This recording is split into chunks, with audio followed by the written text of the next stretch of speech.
Hello friends, এই ভিডিওতে আমি কন্ট্রোলার রিপেয়ার এবং 4 স্পিড কন্ট্রোলার সার্কিট দেখাবো।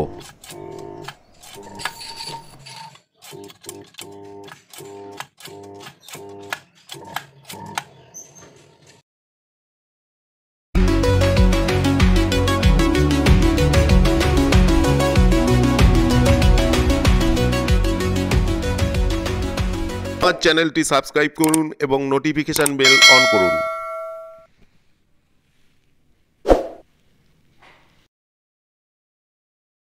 আমি কন্ট্রোলারটি খুলছি।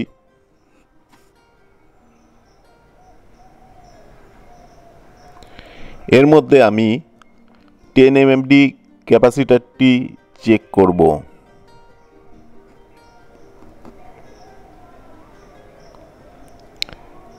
mmD এটি একটি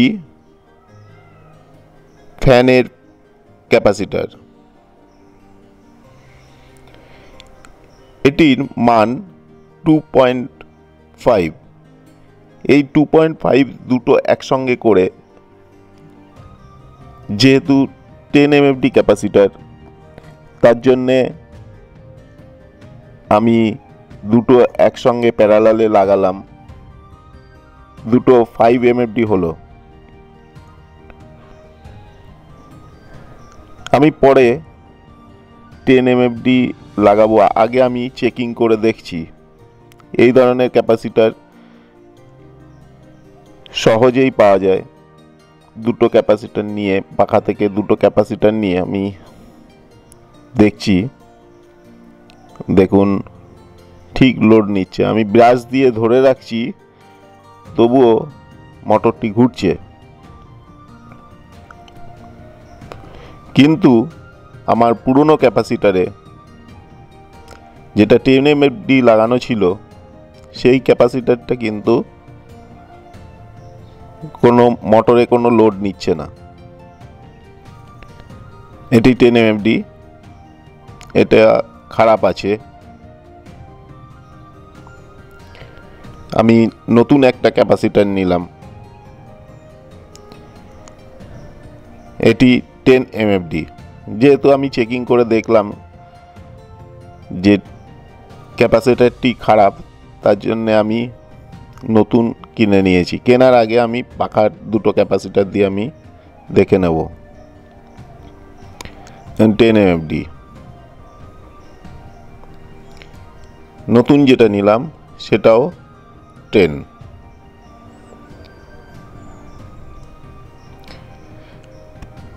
আমি 10 mmD ক্যাপাসিটরটি, নতুন ক্যাপাসিটরটি লাগাচ্ছি।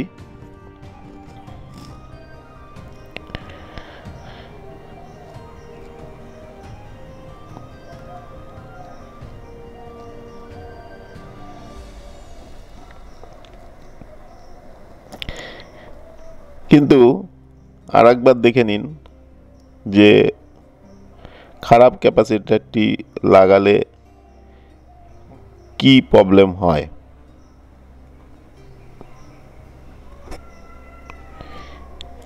এখানে আমি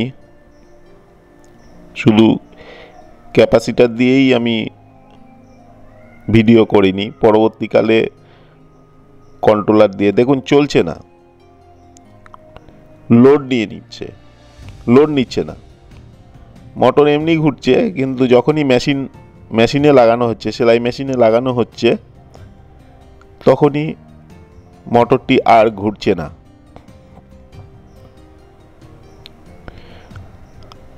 আমি নতুন ক্যাপাসিটর লাগিয়ে দিচ্ছি।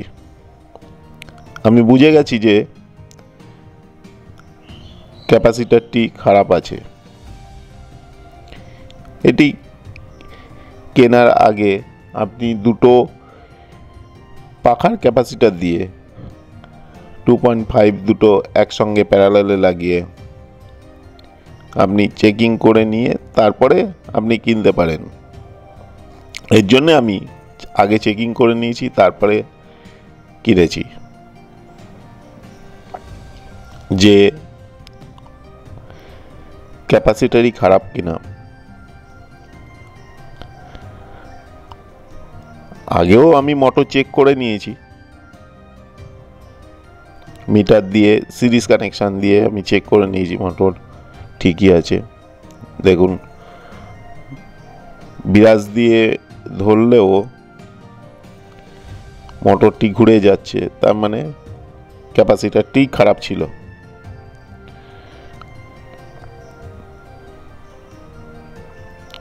এই ক্যাপাসিটারটি খারাপের জন্যে এরকম হচ্ছিল, এই জন্যেই আমার কাছে মোটরটি এসেছে। এটি একটি মোটর কন্ট্রোলার সার্কিট। এই সার্কিটটি করার অর্থ হলো এখানে অন অফ শুধু অন অফই হচ্ছে, যেহেতু এখানে 230 ভোল্টের এই পাতে, এইগুলো হলো পাত, এই পাতে 230 ভোল্ট থাকে, তার জন্য মোটর কন্ট্রোল হয় না। কন্ট্রোল করে খুব আস্তে করে চাপলে এখান থেকে একটা ফ্লাশ হয়, যার জন্যে পাতি, এই মোটরটির বয়স 1 বছর, এর মধ্যে 3 বার পাতি চেঞ্জ করা হয়ে গেছে, মানে বারবারই পাতি খারাপ হয়ে যাচ্ছে। এর জন্যে আমি এখানে টায়াক দিয়ে আমি এর 4 স্পিড কন্ট্রোলার করে দেব, যাতে পাতি আর না খারাপ হয় বা ঠিক মতো কন্ট্রোল হয়। জানি না এরকম কন্ট্রোলারগুলো কেন কোম্পানি এইরকম রাখে।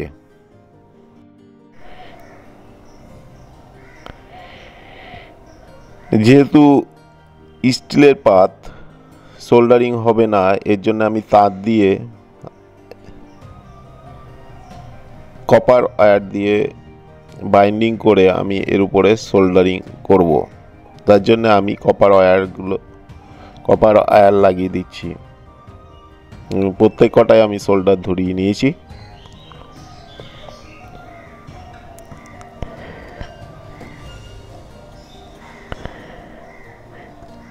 এই পাতিগুলি 5টা প্রয়োজন।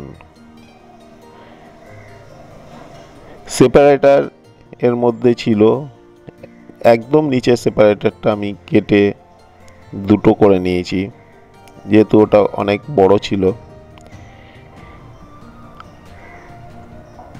আপনারা বিভিন্ন মোটরে বিভিন্ন রেজিস্ট্যান্স, যে রেজিস্ট্যান্স আমি এখানে ইউজ করেছি সেই রেজিস্ট্যান্স বিভিন্ন চেঞ্জ করে করে আপনারা করে নেবেন যে আপনার মোটর কীরকম স্পিড নিচ্ছে। আমি এখানে 2টো পাতি ছিল আর 3টে পাতি আমি কিনে এনেছি। দেখুন, 3টে পাতি দিয়ে আমি এখানে স্পিড কন্ট্রোল করব, এবং লাস্ট যে পাতিটা সেখানে আমি একটা বোর্ড থেকে কেটে সেপারেটর, এই যে এটা বোর্ড এর থেকে কেটে আমি সেপারেটর করে লাগিয়েছি, যেহেতু নাটগুলো কারেন্ট না হয়ে যায়, ইলেকট্রিক শক না খায়।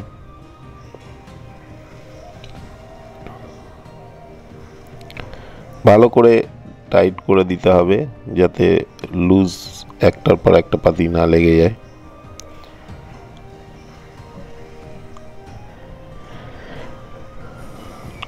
যেরকম জোরে চাপবে ঠিক সেই রকমই স্পিড হবে। এটা হলো BT136, এটা টায়াক।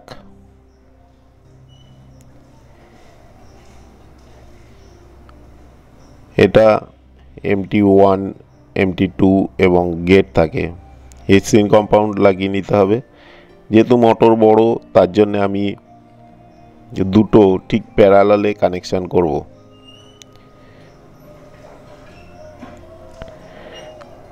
এবং আমি হিট সিঙ্কও দিয়ে দেবো, যাতে হিট হলেও টায়ারগুলো নষ্ট না হয়ে যায়।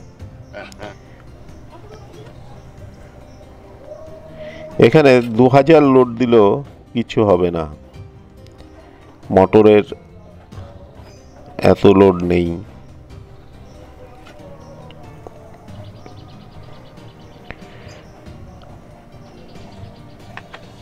ঠিক করে সেপারেট করতে হবে যেন একটার পর একটা না লেগে যায়।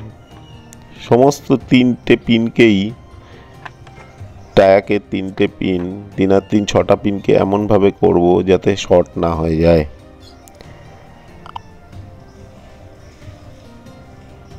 এর জন্য আমি 2 নম্বর স্লিপিং ইউজ করেছি যাতে একটার পর একটা না লেগে যায়। এটা হলো ডায়াক, DB3 বলে। এটার সাহায্যে গেটে যেরকম ভোল্টেজ পাবে ঠিক সেরকমভাবে মোটরটি ঘুরবে। আমি সঙ্গে সঙ্গে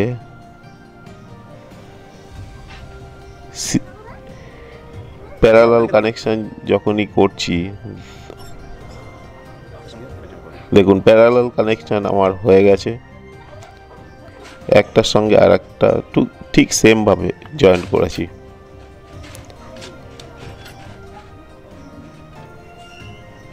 এখানে একটা 104 মানে 100 একটা ক্যাপাসিটার ইউজ করেছি। এই 100 আর ডায়াকের মাঝখানটাই কন্ট্রোল হবে।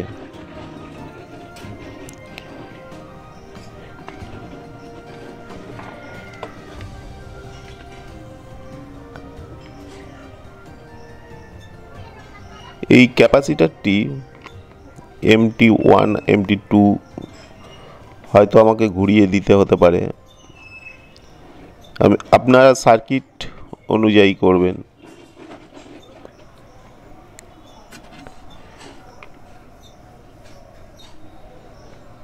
এখানে ফেজের তারটা বা নিউট্রালের যে কোনো একটি তারকে কাটিং করে দুপাশে ঠিক আগে যেমন অন অফ সুইচের মতো ছিল সেই দুটো তারই আমি এর MT1 MT2-তে লাগিয়ে দিয়েছি।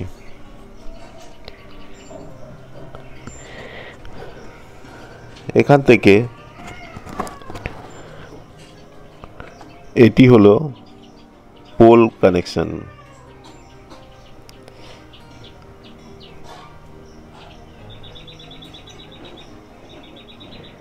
যেখানে যেখানে আপনার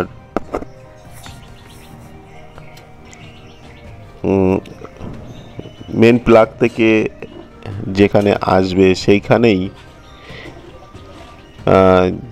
মেন প্লাগ থেকে যেখানে আপনার 230 ভোল্ট আসবে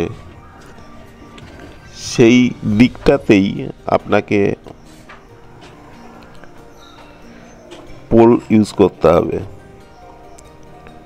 মাঝখানটা আমি দিয়ে দিলাম। এটা পুরো,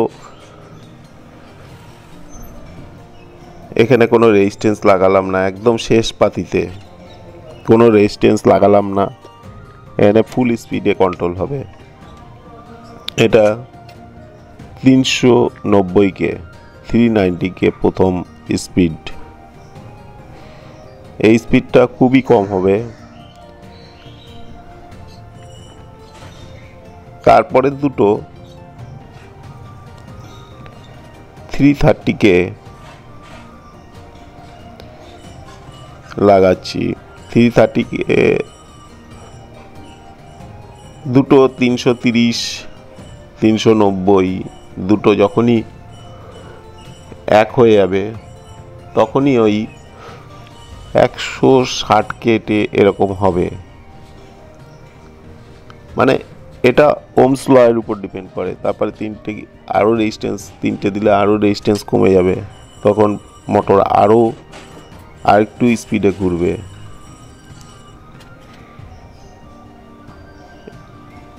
এটা এই তিনটে একসঙ্গে এক মুখ জয়েন্ট করে DB3-তে দিতে হবে।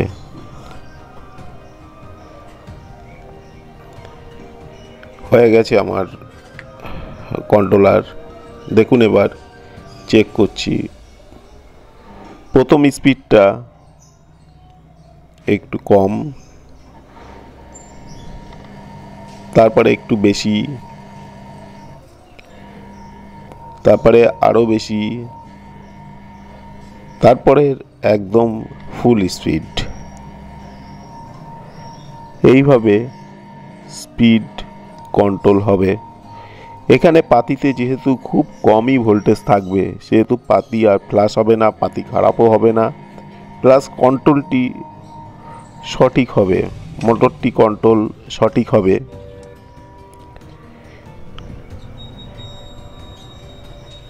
এটাকে যাতে গরম হলে খুলে না যায়,